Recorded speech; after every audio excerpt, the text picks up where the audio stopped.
এই গাজরের সিজনে গাজরের হালুয়া বানাবো না, এটা কি হয়? Hello everyone, welcome to my channel and welcome to my new blog. আজকে আমার একটু গাজরের হালুয়া বানানোর ইচ্ছে হলো, আর এই তো লেগে পড়লাম গাজরের হালুয়া বানানোর জন্য। গাজরগুলোকে ভালোভাবে পরিষ্কার করে ধুয়ে ছুলে নিচ্ছি। বেশি নিয়ে অল্প কয়টাই নিয়েছি।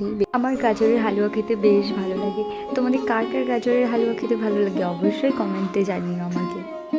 আর এই দিকে আমার গাজরগুলো ছিলা কমপ্লিট হয়ে গেল, প্রায় আর কয়েকটাই বাকি আছে। ভালোভাবে ধুয়ে পরিষ্কার করে নেব। এবারে একটু বেশি করে পানি দিয়ে গাজরগুলো ভালোভাবে ধুয়ে নেব। একটু হালকা মাটি মাটি লেগে আছে, সেইগুলোকে ভালোভাবে পরিষ্কার করে নেব। আর এবারে গাজরগুলোকে গ্রেট করে নেব, তাহলে সিদ্ধ তাড়াতাড়ি হয়ে যাবে। গাজরগুলো ছোটো ছোটো টুকরো করে দিলেও হয়, বাট একটু সিদ্ধ হতে গলতে একটু দেরি হবে, সেই জন্যে আমি ভাবলাম গ্রেটারে গ্রেট করে দিলে তাড়াতাড়ি হয়ে যাবে আমার।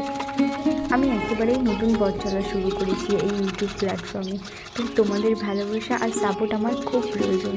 আমার ভিডিওগুলো তোমাদের ভালো লাগলে অবশ্যই আমার চ্যানেলটি সাবস্ক্রাইব করবে, আর আমার চ্যানেলের ভিডিওগুলো প্রথম থেকে শেষ পর্যন্ত দেখবে, আর একটা সুন্দর কমেন্ট করে দেবে। তোমাদের এই সাবস্ক্রিপশন আমাকে আরেকটা ভিডিও বানাতে অনেক সাহায্য করবে। তোমরা কে কে এই গাজরের হালুয়া রেসিপিটা ট্রাই করেছো আমাকে অবশ্যই কমেন্টে জানিও। আমি এর আগে 2-3বার বানিয়েছি, বেশ ভালোই হয়েছে। আমার এবার আবারও ইচ্ছে হলো বানানোর জন্য, তাই আমি আবারও বানাতে লেগে পড়লাম। আমার কাছে বড় গ্রেটারটা ছিল না, সেই জন্যই ছোটো গ্রেটার দিয়ে গ্রেট করছিলাম।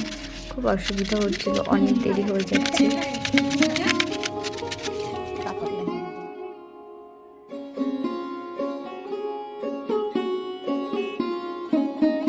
এদিকে আমার গাজরের হালুয়া বানানোর জন্য গাজরগুলোকে গ্রেট করা হয়ে গেছে।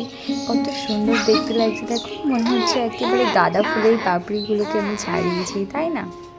চলো এবার রান্নাটা শুরু করা যাক।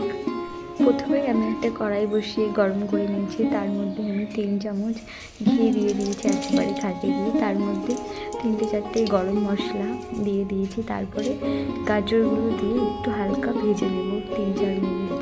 ভেজে নেওয়ার পরে এই চিনিটা অ্যাড করে দিলাম। চিনি দিয়ে আর একটু হালকা নাড়িয়ে নেব, যাতে একটু গাজর আর চিনিটা গলে যায়। তার মধ্যে আমি এবার আমাদের বাড়ির একদম খাঁটি গরুর দুধ দিয়ে দিলাম।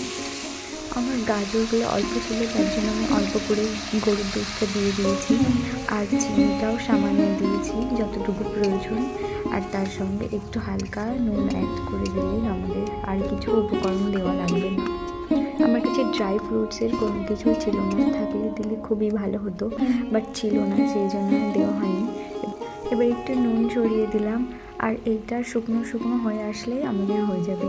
এই তো অনেকটাই শুকনো হয়ে গেছে, এবার এদিকে নামিয়ে নেব। এই যে নামিয়ে নিলাম, কত সুন্দর কালার এসেছে দেখো। আর আমার মামা ঘুমাচ্ছিল, এই যে উঠে গেছে।